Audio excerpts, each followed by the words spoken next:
ល្ងាចនេះបងប្អូនបេះត្រីឆ្អើរស្ងោរមួយតឡាច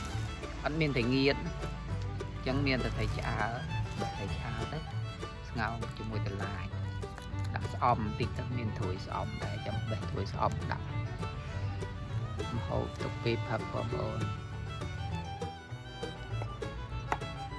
ហាន់តឡាចនេះហាន់ដូចឆាឯង ข้าวเกลือ ឆាមួយពងទាទៅជួតឡាចស្ងោរនៅណា lại ngọt អូនេះតឡាចស្ងោរបងប្អូន ngao mới thấy với lại nhâm sờ lò nhé mà nhâm cha phần tia nhưng mà nhâm sờ lò មុខឆាមួយមុខស្ងោរបងប្អូននេះហាន់តឡាចឆាមួយពងទាហើយស្ងោរមួយត្រីឆ្អើរតឡាច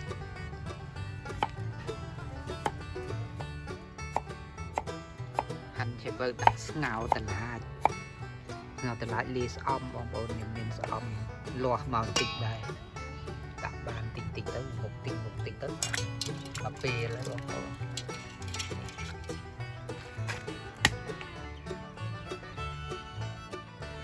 កាត់ស្អំហើយបងប្អូនកាត់ស្អំផ្សំគ្រឿងស្ងោរជាមួយតឡាចស្អំមានពីបេចដើមហើយកាត់បន្តិចទៅក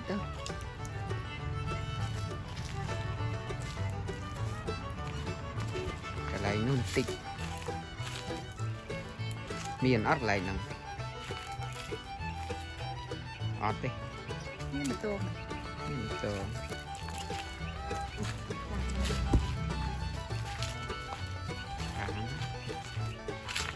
សាថៃទុកថៃទិញផឹកមិញបងប្អូនទិញថៃប្រឡាក់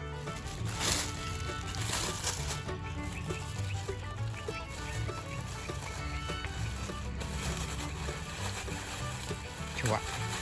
ថៃប្រឡាក់ផឹកមិញទិញគេវះងៀតហើយបងប្អូនតែគេអត់ទាន់ប្រឡាក់យកមកប្រឡាក់ខ្លួនឯងចឹងទៅហាលទុកអាំងញ៉ាំ